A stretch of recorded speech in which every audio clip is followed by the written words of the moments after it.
First of all, let me thank the Africa Center for Strategic Studies for organizing this seminar. Ambassador Bellamy, under your leadership and with the great staff and that is at the center, have collected not only a great group of partners and participants, but also crafted a very meaningful and productive agenda for this conference. And I know you have had a very, very successful first week.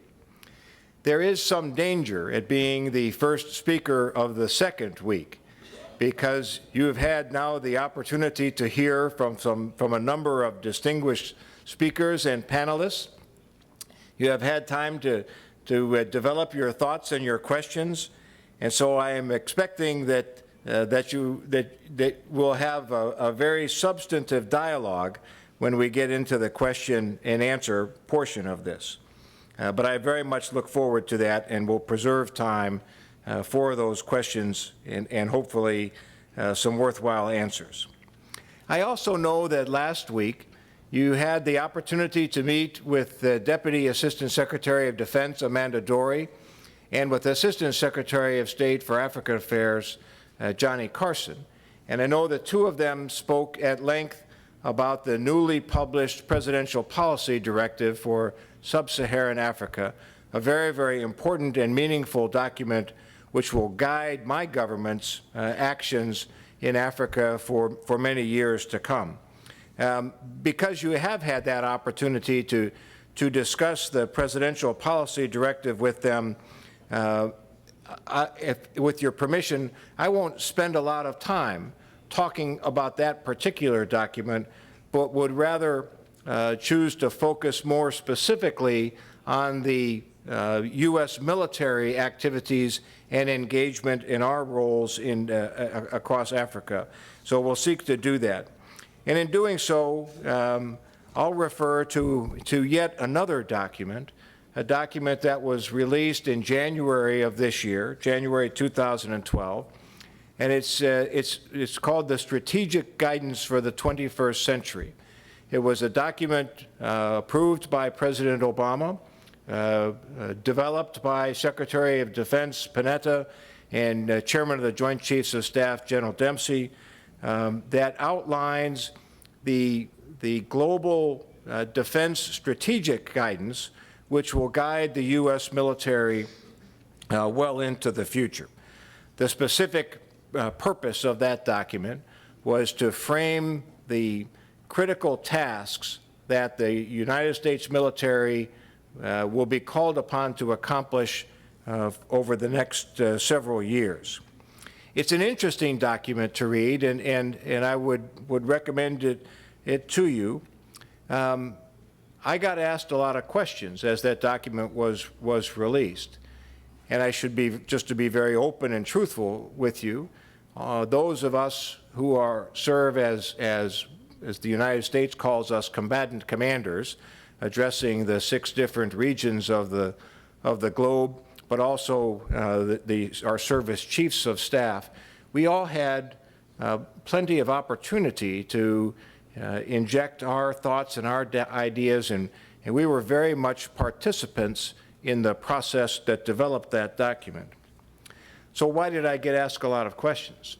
Well, when you read the document, you will find that the word Africa appears precisely once, one time. And so some question that says, well, does that mean that the United States military does not really think very seriously or is not very committed to African security matters? And my response to that is no, our view actually is quite different. It is true that from a regional standpoint, the emphasis is for the United States military is in the Pacific and in the Middle East. But when you look at the list of tasks that are assigned to the Department of Defense, the tasks which my nation expects our military to accomplish, you will find some very consistent and very relevant priorities for those of us who operate with our African partners. These These include countering violent extremist organizations, transnational threats, illicit trafficking, countering piracy. The phrase we use, building partner capacity, I think it's better to say enabling the capacity of other states to be able to provide not only for their own security, but to contribute more effectively to regional security as well. Developing nations' capabilities to deal with humanitarian assistance and disaster relief materials and contributing to regional security. All of those tasks are outlined in this document, and all of those tasks are the tasks that United States Africom focuses on with you. So with that, rather than talk about the presidential policy directive, let me talk about three broad areas and then look forward to your questions. The first is, I think you've had plenty of discussion of why does the United States, from a policy standpoint, why does the United States seek to be engaged in Africa? And these obviously range from political and diplomatic and economic matters as well, but we'll focus in a little bit more on the security aspects of that, which is what falls into Africom's area of operation. So that'd be the first thing. Why is it? What are the activities that we're engaged in, and why? Secondly, I think importantly, a brief discussion of what can we do for you? What do we offer to you that may be of assistance, and how do you access that? How do you, if there is something that you would like some American help with in the military realm, how do you do that? And then thirdly, if you'll allow me to address some of these persistent ideas that that one often reads or hears about in the media about perceptions of Africa Command on the continent, and so we'll talk about those things as well. So with your permission, those three topics are what I'll focus on. Let me start first with the activities that we're currently engaged in across the continent and why those are important to us and why the U.S. military is engaged with them. If I may speak initially, as others have spoken with you about, the fundamental to our efforts are, like all nations, the absolute imperative for the United States military to protect America, Americans, and American interests, and in our case, in my case, protect us from threats that may emerge from the African continent. So that is, I think, the primary mission of all militaries, not just America, but that's why militaries exist, are to protect our homeland, protect our citizens, protect our interests. And again, in my case, from threats that may emerge from the continent of Africa. So what are some of those threats? Many of them you're quite familiar with. I would start in East Africa, where we see very clearly the threat of Al-Qaeda in East Africa and of its affiliated organization, Al-Shabaab, which operates principally, but not exclusively, in Somalia. Why do we care about that? Well, Al-Qaeda as a global enterprise, we know has at its core the undermining, in many cases, of legitimate governments and authorities.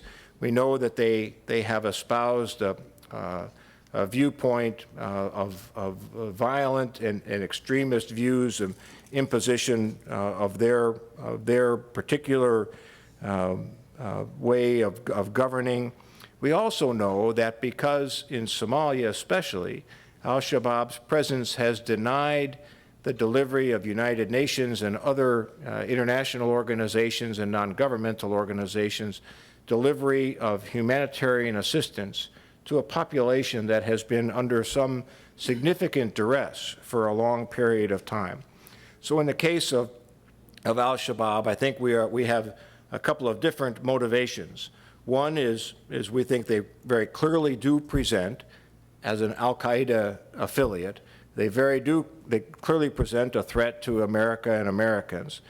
Thirdly, or secondly, they deny the assistance to Somali people who need it quite desperately. And thirdly, Al-Shabaab very much undermines the efforts of the transitional federal government to establish legitimate control throughout Somalia. So that, I think, is one of the areas that we're engaged with. Many of you know what our engagement is, and is principally training and equipping and funding African Union mission in Somalia forces from Uganda, Burundi, Djibouti, now Sierra Leone and Kenya.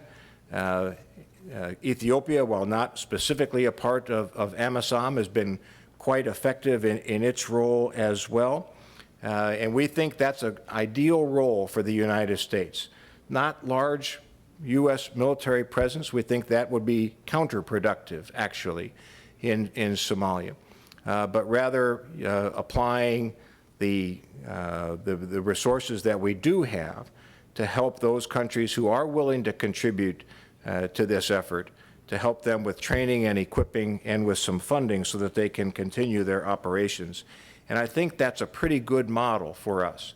And in fact, it is the model when I talk with Secretary of Defense, with other members of our government about when we say building partner capacity or enabling our partners' capacity, what does that look like? The African Union mission in Somalia, to me, is a pretty good model of what a specific and precise application of U.S. assistance can mean as we look into the future. But Al-Shabaab is not the only violent extremist organization in Africa that we're concerned about. We're increasingly concerned about Al-Qaeda in the lands of the Islamic Maghreb, AQIM or ACME, as many of you deal with this. And I think this is an organization of growing concern that now has, as a result of the military coup in Bamako, ACME now has essentially safe haven in a large portion of Mali and are operating essentially unconstrained. And we have seen through media reporting, just as you have, in many cases, a very harsh imposition of Sharia law throughout much of northern Mali.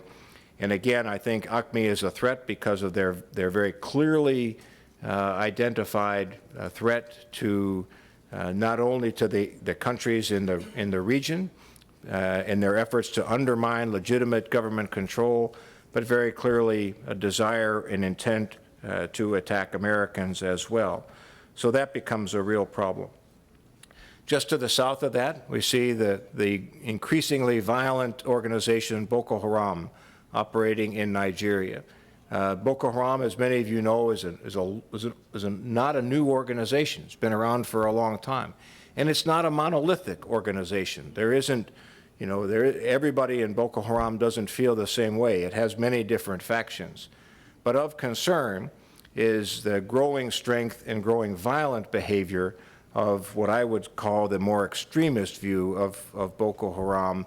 And we've seen results of that to include just over the past few days, where numbers of innocent civilians have been targeted and killed. As I talk about those three organizations, Al-Shabaab in the east, Al-Qaeda in the lands of the Islamic Maghreb, and Boko Haram, each of those three organizations is by itself a dangerous and worrisome threat. What really concerns me are the indications that the three organizations are seeking to coordinate and synchronize their efforts.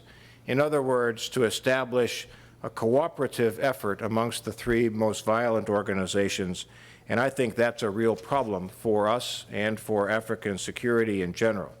Most notably, I would say that the linkages between Al-Qaeda in the lands of the Islamic Maghreb and Boko Haram are probably the most worrisome in terms of the indications we have that they are likely sharing funds, training, and explosive materials, which can be quite dangerous. But even as dangerous as those three are, they're not the only ones the only threats that we deal with. There is a real concern in Libya. As Libya is coming out of the revolution and forming its new government, there very clearly are those who wish to undermine the formation of that government. And again, we see some worrying indicators that Al-Qaeda and others are seeking to establish a presence in Libya. Libya has a real challenge of many militia who fought very bravely and effectively during the revolution. But now, how do you bring those disparate organizations under some degree of central government control? How do you use those organizations to the benefit of the people? How do you transform some of them into border police, into national police, into maritime police, and other areas of government where they can continue to be valuable contributors to overall Libyan security? From our standpoint, we're seeking to establish what I would term a normalized military-to-military relationship with Libya.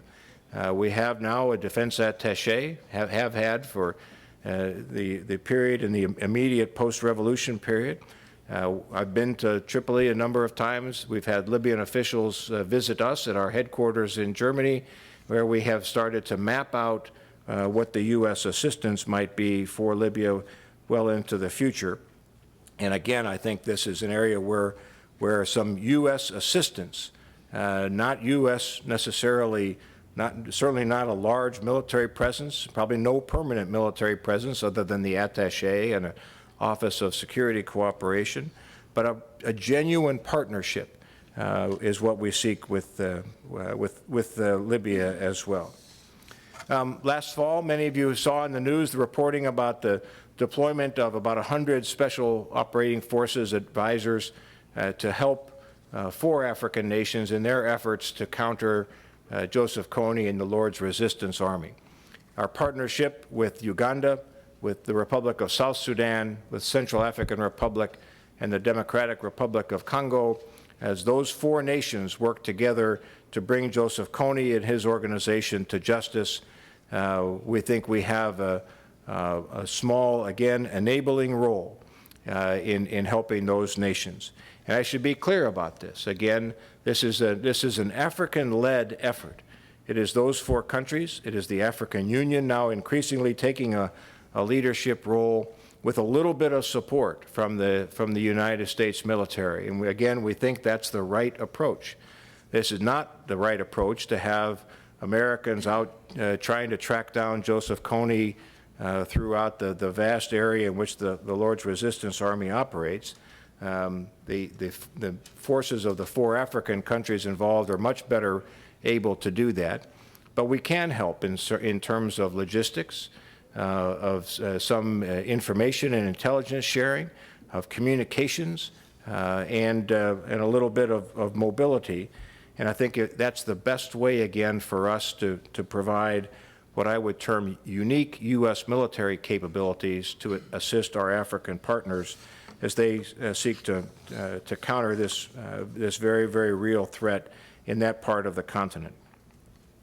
Other threats are present.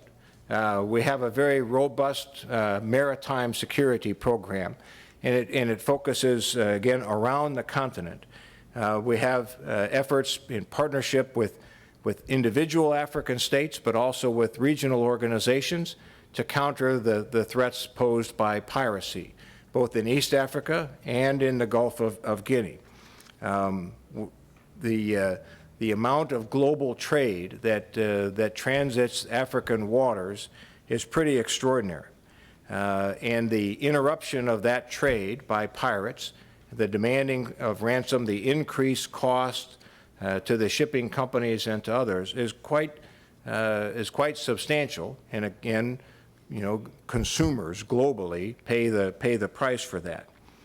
We have seen indications where pirates have either attacked or pirated or impeded the movement of World Food Program and other deliveries of humanitarian assistance, specifically into Somalia and to other areas, which we think is obviously contrary to any of our international efforts to get assistance to those who are very much in need.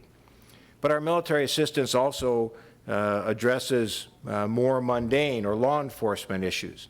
As many African navies and coast guards are committed to countering illicit trafficking, we seek to partner with our African friends in the same way, in helping build capacity, what we call maritime domain awareness and understanding where these illicit trafficking or illicit activities are occurring, ranging from narcotics that come from South America into West Africa, and then onward movement to markets particularly in Europe where the consumers are. We deal with our African partners on countering illicit fishing, which is a major source of income for many African countries, and also weapons and human smuggling as well. So all of those threats that we deal with, ranging from a very significant military threat and specific threats to American interests, to more routine matters of maritime and air security, are areas that U.S. Africa Command seeks to partner with our African nations as we move forward. And some of those are areas that I've addressed that cause us to be keenly interested in Africa. The second point then is, so how does that help you? And more importantly, how do you access any help that you might need? Well, I would say we start with a principle that was espoused by President Obama in Accra in 2009.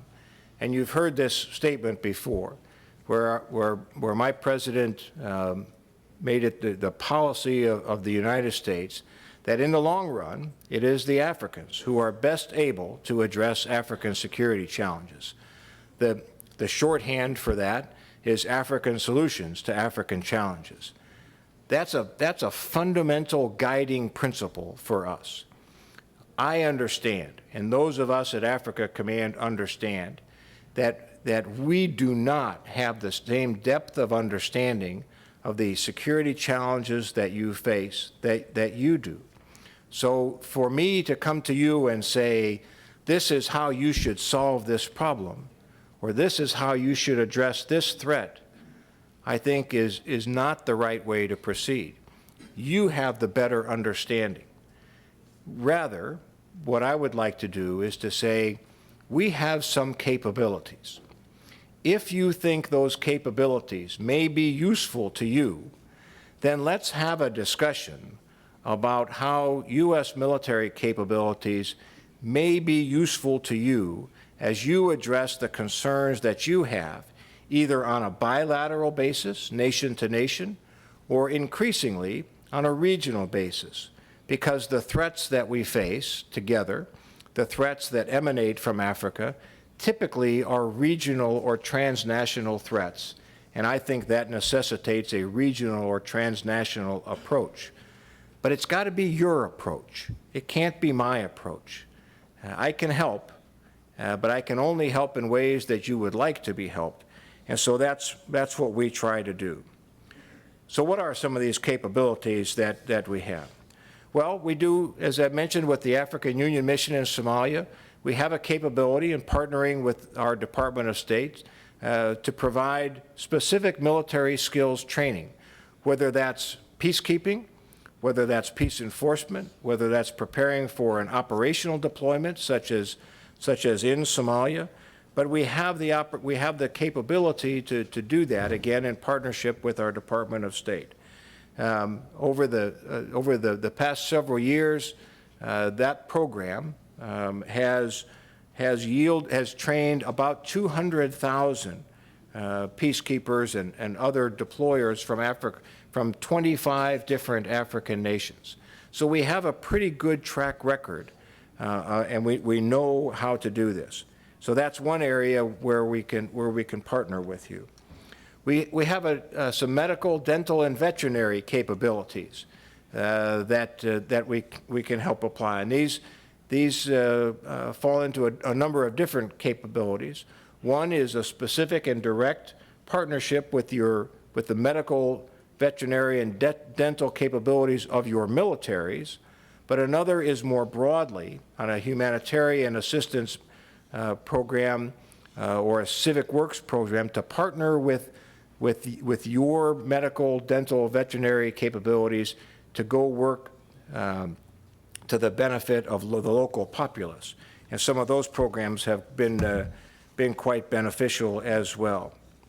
We have a unique program with the Democratic Republic of Congo, where we have piloted a program where an infantry battalion of the armed forces of the Democratic Republic of Congo is trained on some agricultural programs so that they can sustain themselves. What we have seen, which you have seen, in many cases for African military forces to operate some area away from their normal base of operation, they become wholly dependent upon the local populace to sustain themselves. And sometimes that is not very welcome. So we partnered with the Democratic Republic of Congo to find a way where perhaps the military forces can sustain themselves. And they do this through crops, through livestock, through fish ponds, that they are able to feed themselves and therefore not place a burden on the communities where they find themselves operating. So a number of capabilities there. In the maritime domain, we have a couple of programs. The African Maritime Law Enforcement Program. Those of you who know us, we always have to have an acronym, so AMLEP, is a program that is specifically designed to help create and enhance the maritime capability of African partners. It's a cooperative effort with the Department of Defense, us, with the United States Coast Guard, with our Department of Transportation, the Department of Homeland Security. So it really is a whole of government approach to help nations with maritime law enforcement. And we've had some particularly successful efforts in West Africa in that area. The threat of mines is real in many places of Africa. And we have the capability to organize humanitarian mine awareness programs in parts of Africa, again, if you're something that you're interested in. Even though we are, the United States is, and many of you are in a period of some significant financial constraint, we still do offer foreign military financing and what we call international military education and training.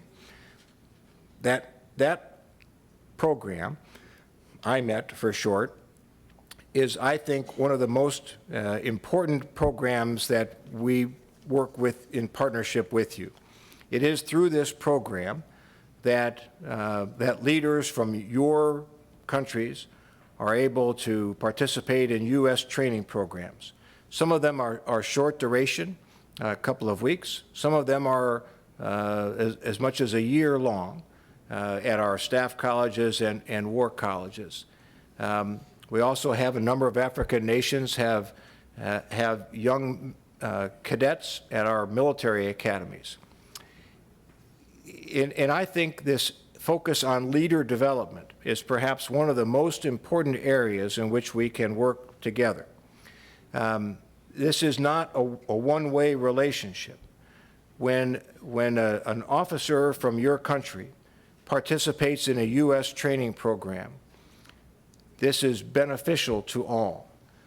It is my hope and my expectation that your officer gains some insight, some understanding into how we operate, who we are, and how we do business. And I think there's benefit to that. But I also know that your officers participating in training in the United States come to us as really as ambassadors. For many American officers, that opportunity to interact with an African officer in a training program may be the only opportunity that they will have to meet an officer from your country. So I think there's great value and great benefit in this international military education and training program, and would ask you to think about that and help us find ways to strengthen that partnership. Now, let me talk about, since a couple of the programs that we can do, let me do a little bit of expectation management. We are nothing if not a very large bureaucracy. We can do a lot of things very well, but we don't do things very well quickly. So if you would like assistance in any one of those programs that I just discussed, or any other program that is of interest to you, the most important ingredient to us is time. Many of our programs, many of our assistance efforts are regulated by U.S. laws and policies, which require a fair amount of collaboration and coordination.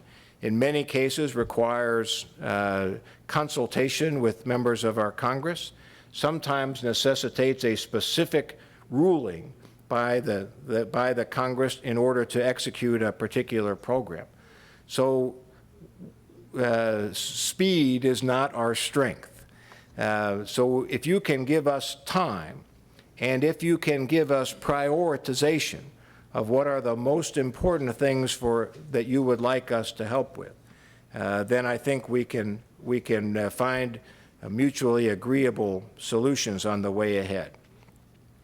But it all begins with your request. We don't know, I don't know, what it is that you need most. And it would be wrong for me to come to you and say, you should do this or you should do that. Again, what I think our responsibility is, through our attachés, through our offices of security cooperation, certainly through our ambassadors, to make sure that you know the menu, you know the array of capabilities that might be available to you, and then for you to consider those and say, this one I think might work, could you help us with this? This one is not of any interest to us for whatever reasons. It's either too costly or too time-consuming, or may just not be a capability that you're interested in. But the conversation has to begin partner to partner with mutual trust and respect. And if we do that, I think we will continue to develop and grow this relationship. The third topic I'd like to talk about very briefly are some of these persistent reports that we see that I think in some ways mischaracterize United States Africa Command and our issues. And some of you've seen this in the reporting over the past few months.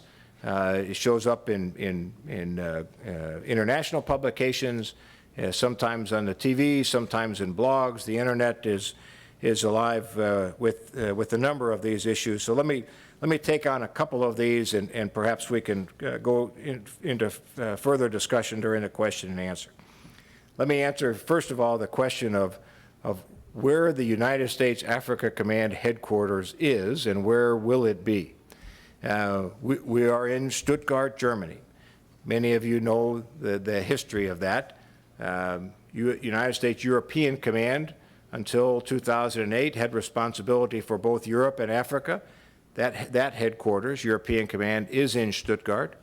When the decision by the U.S. was to establish a separate command to focus on African security matters, it made sense to keep the headquarters in the same place, because it was the same people, just divided a bit.